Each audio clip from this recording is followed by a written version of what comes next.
दोस्तों बहुत बहुत स्वागत है आपका हमारे YouTube चैनल पर। कैसे हो? आई होप आप सभी अच्छे होंगे।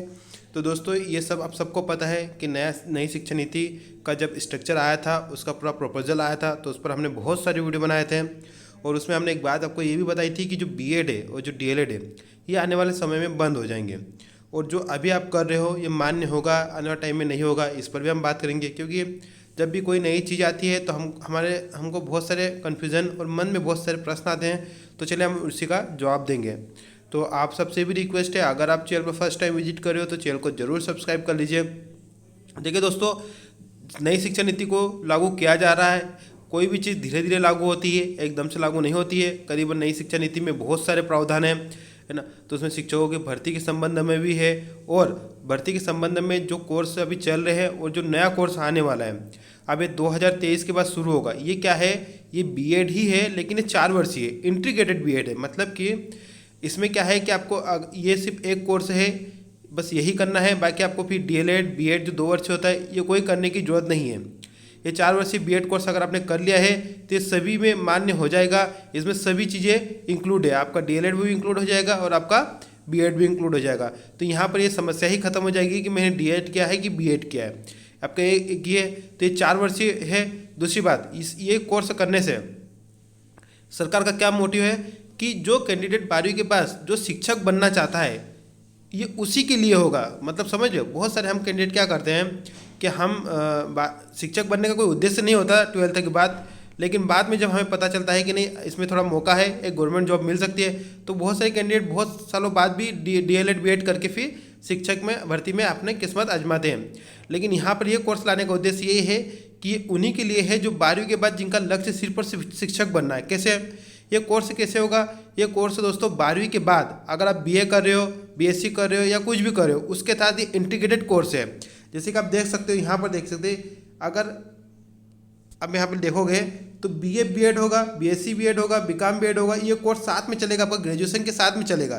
तो इससे क्या होगा, 3 साल का तो आपका ग्रेजुएशन रहेगा प्लस 1 साल हो जाएगा। तो ये 3 साल के बाद ये 1 साल, 4 साल में कंप्लीट हो जाएगा। मतलब कि जो बीएड आप ग्रेजुएशन के बाद 2 साल में करते थे उसमें अब 1 साल कम हो जाएगा। तो ये आपको आने वाले टाइम में जो भी कैंडिडेट शिक्षक बनना चाहते हैं, वो उनको ग्रेजुएशन के साथ ही आपका अपना डीएड बीएड कोर्स करना पड़ेगा। और वो भी देखिए किसके अंतर्गत, बीए बीएससी बीकॉम कोर्स चलेंगे, ठीक है, इसके अंतर्गत ही ये कोर्स चलेंगे। ये इंजीनियरिंग की बात नहीं की गई, और आने वाले टाइम में जो भी इन्फॉर्मेशन आएगी तो हम बता देंगे। तो एक बात तो ये क्लियर है कि जो कैंडिडेट 12वीं के बाद शिक्षक बनना चाहता है ग्रेजुएशन में, उसको ये सिलेक्ट करना ही पड़ेगा। अब रही बात, क्या जो पुराने डीएलएड बीएड किए हुए हैं क्या वो मान्य होंगे या नहीं होंगे? तो दोस्तों वो मान्य होंगे, 100% मान्य रहेंगे, लेकिन वो एकेडमिक रह जाएंगे। मतलब कि देखिए बात ये है कि वो आने वाले टाइम में वो कोर्स, कॉलेज कोर्स करवाना बंद कर देंगे। वो मान्य तो रहेंगे। जो आपको याद होगा, पहले डीएड चलता था, आप सबको याद होगा, ठीक है, पहले डीएड चलता था, डीएड, ठीक है।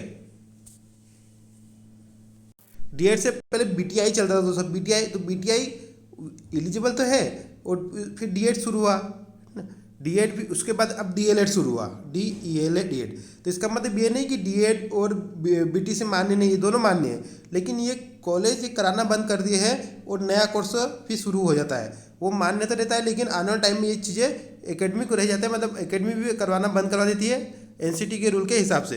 तो आपके पास जो भी अभी है ये सभी मान्य रहेगा, लेकिन आने वाला टाइम में कुछ सालों बाद आपको 2030 के बाद ये कोर्स लगभग देखना बंद हो जाएंगे। और जो कैंडिडेट, जो नए कैंडिडेट है, जो 12th पास करके जाएंगे, जो आने वाली पीढ़ी है, उनको पहले ही विकल्प करना पड़ेगा क्या उनको क्या बनना है। जैसे कि हम 12th के बाद हमें अगर इंजीनियरिंग बनना होता है तो हम बी कर लेते हैं, है ना। तो ऐसे शिक्षक का भी ऐसा ही स्ट्रक्चर तैयार किया जा रहा है कि 12th के बाद अगर आपका शिक्षक ही बनने में रुचि है तो ही आप यहाँ पर इंटीग्रेटेड कोर्स कर पाओगे। अगर आप ग्रेजुएशन कर लेते हो फिर बाद में बीएड करते हो तो ये मुश्किल हो जाएगा, है ना। तो चलिए मिलते हैं नेक्स्ट वीडियो में, और जो भी क्वेश्चन आप जरूर कमेंट करिएगा। धन्यवाद।